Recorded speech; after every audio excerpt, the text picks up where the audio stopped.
Bismillahirrahmanirrahim. Alhamdulillah rabbil alamin. Wassalatu wassalamu ala asyrafil anbiya'i wal mursalin wa ala alihi wa sahbihi ajma'in.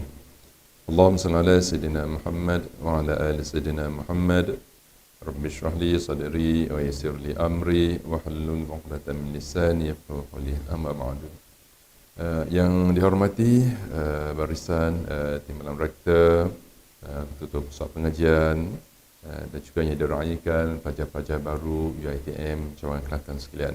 Assalamualaikum warahmatullahi taala wabarakatuh. Alhamdulillah, pertama-tamanya sama kita menyatakan setinggi kesyukuran kepada Allah SWT kerana dapat bertemu secara maya pada hari ini dengan semua pelajar-pelajar baru UiTM Cawangan Kelantan. Pihak kursan Universiti UiTM Cawangan Kelantan mengadu-adukan dan juga mengucapkan tahniah di atas kejayaan saudara dan saudara sekalian untuk menyambung pelajaran di tingkat diploma dan juga ijazah di UiTM Cawangan Kelantan ini. Dan kemasukan pada kali ini agak unik, di mana kita baru saja akan memasuki fasa baru endemik COVID-19, di mana pada masa yang lepas kebanyakan proses pembelajaran dan juga pengajaran dilaksanakan secara ODL 100%. Tapi bermulanya pada semester Mac, Ogos 2022 pada tahun ini, KPT telah membenarkan kemasukan ke dalam kampus pada kadar 70% hingga 100%. Sehubungan dengan itu, pelajar-pelajar sekalian telah terpilih untuk memulakan kehidupan dalam kampus di era endemik ini. Sehubungan dengan itu, saya ingin menasihatkan supaya semua pelajar-pelajar tetap mengamalkan SOP untuk mencegah penyebaran COVID-19. Dan antara syarat yang telah ditetapkan oleh pihak KPT adalah perlu melengkapkan 2 dos suntikan vaksin dan juga dos penggalap. Sehubungan dengan itu, supaya ia akan dapat meningkatkan daya tahan imunisasi, daya tahan badan kita daripada penyakit COVID-19. Dan bermulanya pada semester ini di dalam kampus, kita akan laksanakan pendidikan dengan lebih meluas lagi dengan menggunakan 2 kaedah, iaitu kaedah face to face bagi subjek-subjek yang terpilih secara berperingkat dan juga penggunaan bengkel. Dan yang keduanya adalah pembelajaran secara ODL, online distance learning. Pembelajaran secara ODL akan tetap dilaksanakan disebabkan oleh keadaan COVID-19 pada hari ini, di mana tidak semua rakan-rakan kita berpeluang untuk memasuki pembelajaran di kampus. Di antara objektif pihak universiti telah membenarkan kemasukan pelajar sehingga 70% pada kali ini, sebenarnya untuk memberi pendedahan pembelajaran yang sebaik mungkin kepada pelajar-pelajar sekalian. Sehubungan dengan itu, saya memohon agar semua pelajar-pelajar dapat membuat persediaan yang lebih awal dari segi mental, fizikal dan juga keperluan-keperluan yang lain supaya dapat menyesuaikan diri dengan proses kehidupan di dalam college. Sebenarnya proses pembelajaran di dalam online banyak kekurangannya, kan, walaupun kita dapat melihat pensyarah mengajar menyampaikan bahan kuliah, tapi proses pembelajaran sebenarnya merangkumi skop yang lebih luas lagi. Jadi peluang yang diberikan kepada semua pelajar untuk masuk ke dalam kampus ini perlu diambil sebaik mungkin supaya pelajar-pelajar dapat terlibat dengan semua aktiviti-aktiviti yang ada dalam college dan seterusnya menimba pengalaman kehidupan di dalam kampus. Pengalaman ini insya-Allah dia akan mematangkan dan juga memberi pembinaan skill kepada semua pelajar-pelajar sekalian. Jadi dengan itu, pihak pengurusan mengharapkan supaya pelajar-pelajar dapat memberikan komitmen yang sebaiknya untuk mempersiapkan diri untuk berada di dalam kampus.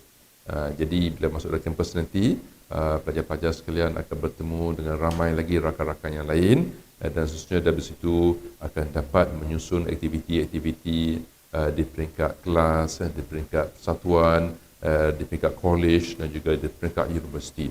Jadi penglibatan pelajar-pelajar di dalam semua aktiviti-aktiviti di dalam college ini akan memberikan satu proses pendidikan yang baru kepada pelajar-pelajar sekalian berbanding hanya pendidikan secara online yang diperolehi dari sekolah ataupun pada semester yang lepas bagi rakan-rakan kita yang telah senior.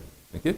Jadi penglibatan di dalam kelab dan persatuan ini amat penting untuk membina keyakinan diri dan seterusnya untuk membina komunikasi yang baik di kalangan pelajar-pelajar dan juga pensyarah-pensyarah serta pentadbir-pentadbir.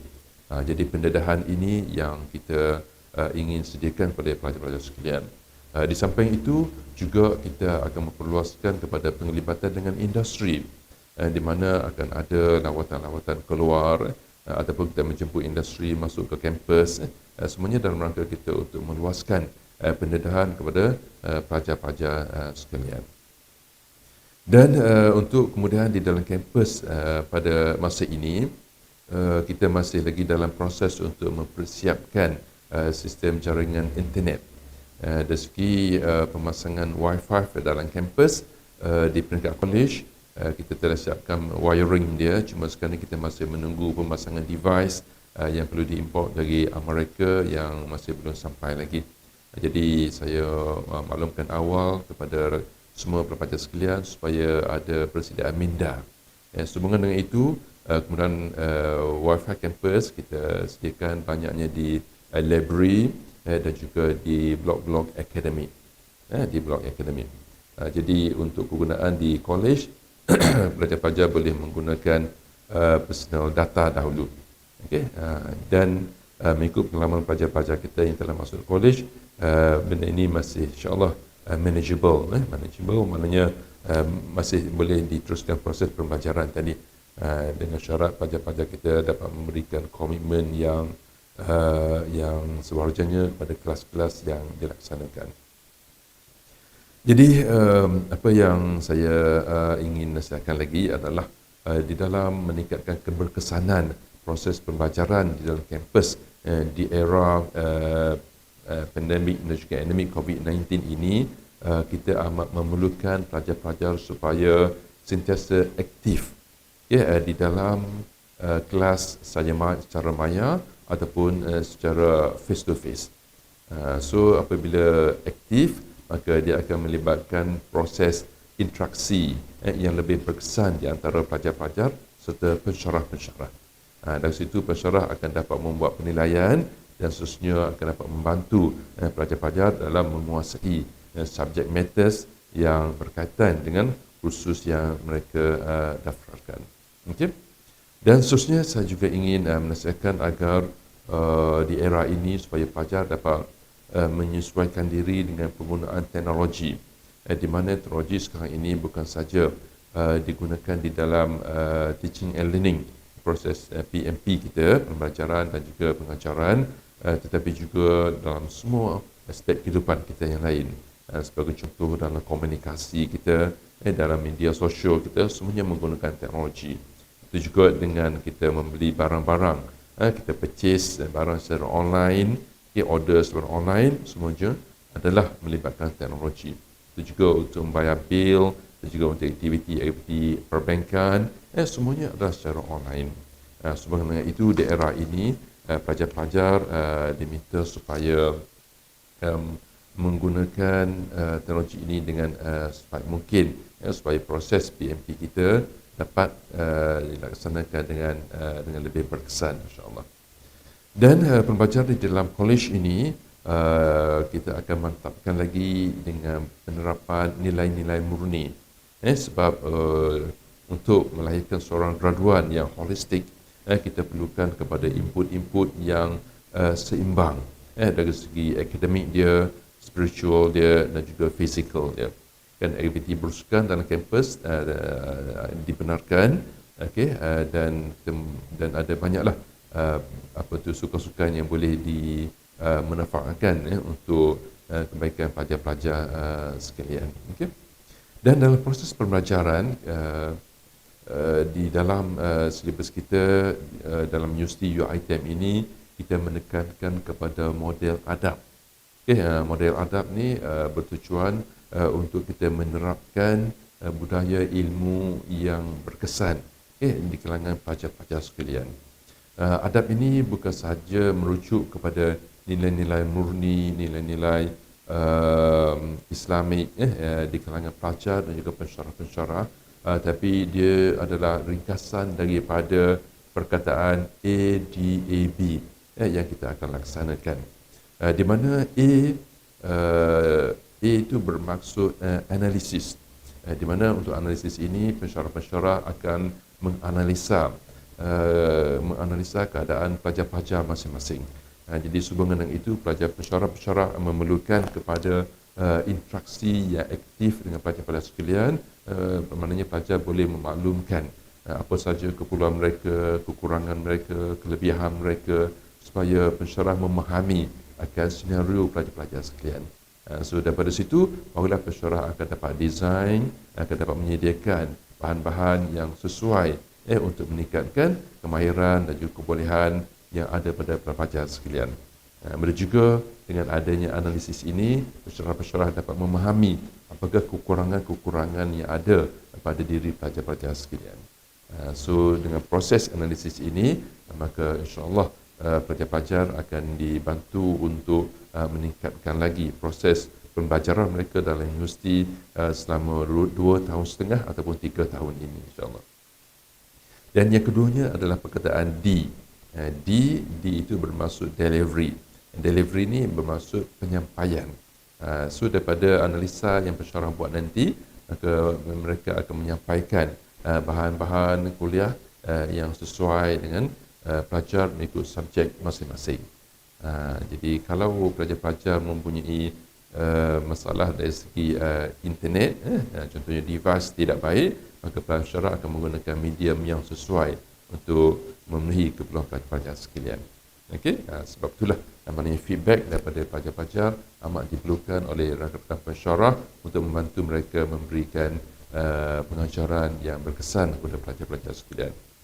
Dan A yang kedua adalah assess. Assess ini bermaksud dalam proses pembelajaran kita, pensyarah-pensyarah akan memberikan ujian-ujian dalam rangka kita untuk menilai tahap kefahaman dan juga penguasaan ilmu oleh pelajar-pelajar sekalian. Jadi sekali lagi, kerjasama dari pelajar untuk respon, untuk memberikan feedback amat diperlukan sebab dia akan membantu pensyarah-pensyarah kita. Kemudian yang keempatnya adalah B, A-D-A-B. B adalah bermaksud belief. Belief kat sini di mana kita akan cuba menghubungkan ilmu-ilmu yang dipelajari di dalam kuliah, dalam kelas kita masing-masing dengan nilai-nilai praktikal, nilai-nilai amali yang boleh dimanfaatkan oleh pelajar-pelajar di dalam komuniti, dan juga dalam masyarakat kita. Jadi aktiviti-aktiviti untuk kita membumikan, meningkatkan penghayatan ilmu tadi amat perlu dalam kita ingin memberikan pengajaran yang berkesan kepada pelajar sekalian. So daripada belief ini juga pelajar akan dihubungkan ilmu-ilmu yang dipelajari dengan pencipta kita, dengan Allah SWT. Jadi ilmu-ilmu yang kita pelajari sebenarnya akan mendekatkan kita, akan menjadikan kita insan yang lebih menghayati nilai-nilai murni. Ia kenal tanggungjawab kita kepada diri, keluarga dan negara kita. Jadi ini adalah elemen-elemen belief yang akan diterapkan bersama dengan rakan-rakan pensyarah kepada pelajar-pelajar sekalian, insya-Allah. Jadi model adab ini dia memerlukan kepada kerjasama daripada semua pensyarah-pensyarah dan juga pelajar-pelajar untuk sama-sama participate, untuk sama terlibat di dalam proses pembelajaran di dalam universiti kita ini, insya-Allah. Dan pada semester ini kita akan memulakan kelas pada 28 Mac nanti, dan pada April kita akan menyambut puasa Ramadan pula. Jadi saya mengucapkan selamat datang kepada pelajar sekalian dan juga selamat berpuasa di dalam kampus untuk Ramadan pada tahun ini. Di dalam kampus kita akan sediakan kemudahan untuk iftar, untuk berbuka puasa yang akan disediakan di pusat Islam, dan juga pelajar-pelajar boleh boleh datang dan juga boleh juga membeli bekalan masing-masing di food court dan juga kafe yang disediakan. Juga kita akan menyediakan program tadarus Al-Quran di peringkat college dan juga di peringkat kampus. Dan juga aktiviti solat tarawih juga kita akan laksanakan pada tahun ini, memandangkan dan era endemik ini, maknanya kita sudah boleh memakmurkan masjid dengan aktiviti-aktiviti bulan Ramadan kita, insya-Allah. Okey. Jadi akhir sekali saya ingin mengucapkan terima kasih kepada Barisan Rustia kita, Engineer Hairul Fajar, dan juga semua semua pelajar-pelajar sekalian yang akan masuk ke kampus dalam tidak lama lagi, insya-Allah. Buatlah perancangan-perancangan dan juga persediaan supaya proses pembelajaran dalam universiti kita ini berjalan dengan lancar dan seterusnya pelajar-pelajar sekalian dapat menimba ilmu yang bermanfaat dan boleh mencapai cita-cita yang telah disasarkan oleh setiap individu pelajar sekalian. Yang saya doakan supaya pelajar sekalian menjadi pelajar yang cemerlang dalam universiti kita, dan insya-Allah pihak universiti akan sentiasa membantu pelajar-pelajar untuk menjadi warga dan juga pelajar yang seimbang, sebagaimana yang digariskan dalam falsafah pendidikan negara kita. Sekian, selamat datang ke UiTM. Wabillahi taufiq hidayah. Assalamualaikum warahmatullahi taala wabarakatuh.